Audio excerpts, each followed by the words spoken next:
ভজ শ্রীকৃষ্ণ চৈতন্য প্রভু নিত্যানন্দ শ্রী অদ্বৈত গদাধর শ্রীবাসাদি গৌর ভক্তবৃন্দ।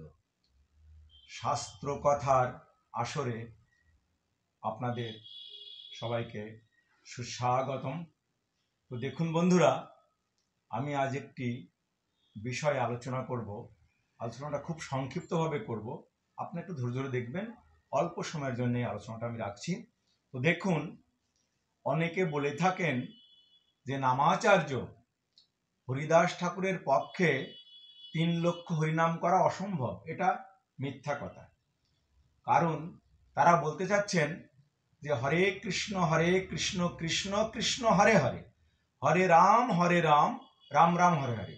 এই মহামন্ত্রটি উচ্চারণ করতে, ভালোভাবে উচ্চারণ করতে সময় লাগে প্রায় 7 মিনিট।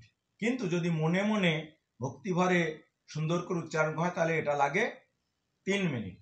তো কথা হচ্ছে যে ওরা জানে না যে হরিনামের ব্যাখ্যাটা কি, এই নামের মধ্যে একটা নামের সাথে কটা নাম জড়িয়ে আছে, বা একবার হরিনাম করলে কটা নাম হচ্ছে, কটা অক্ষর হচ্ছে, এটা জানে না।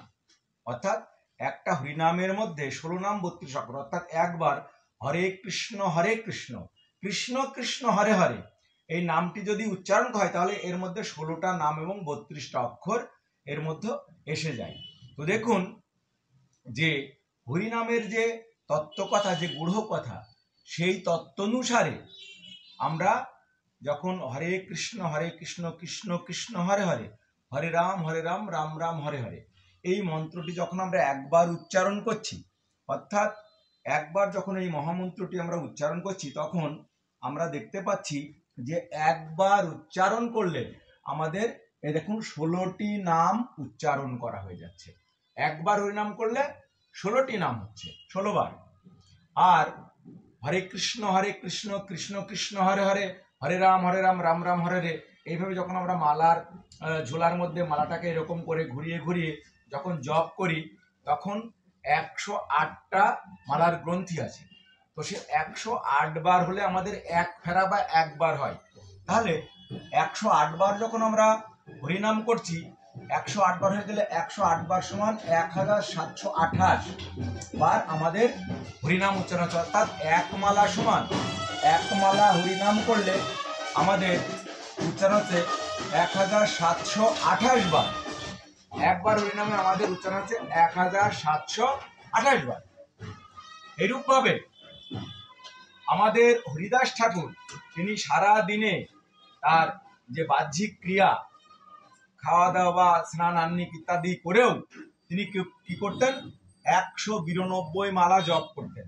তার 64 মালা তিনি উচ্চ স্বরে জপ করতেন, তার 64 মালা গুনগুন করে জপ করতেন, আর 64 মালা মনে মনে করতেন। তাহলে এই যে 108 বার সমান এক মালা, তাহলে এক মালা করলে 1728 বার হরিনাম। আর সেহেতু 192 মালা জপ করলে সেই নামটার পরিমাণ দাঁড়াচ্ছে 3,31,786 বার নাম জপ করা। অর্থাৎ একবার হরিনাম মহামন্ত্র উচ্চারণ করলে হয় 16টা নাম, আর 108 বার করলে হয় 1728 বার, আর 192 মালা উচ্চারণ করলে হয় 3,31,776 বার। এটা হচ্ছে হরিনামের মাহাত্ম্য। অর্থাৎ এইভাবে তিনি হরিনাম করত। এটা না জেনে না বুঝে অনেকে বলছেন যে চৈতন্য চরিতামৃতে ভুল কথা বলেছে, হ্যাঁ, ভুল লিখে গেছে কৃষ্ণদাস কবিরাজ। হ্যাঁ, সেসব মহাপণ্ডিতরা শাস্ত্রের নিগুড় না জেনে তারা এই সমস্ত কথা বলে। তো আপনারা এই সমস্ত কথায় বিভ্রান্ত হবেন না। আপনাদের আমি বলছি যে হরিনাম করা, অর্থাৎ একবার উচ্চারণ করলে, এক মালা উচ্চারণ করলে হয় আপনার 1728 বার হরিনাম। এটাই এইভাবেই হরিনাম করতে হয়, এবং এটাই হচ্ছে হরিনামের নিয়ম। যারা সাধুগুরু বৈষ্ণব আছেন তাদের কাছ থেকে আগে জেনে নিতে হয়, তারপরে ভুলভাল ব্যাখ্যা না করে আসল কথা বলতে হয়।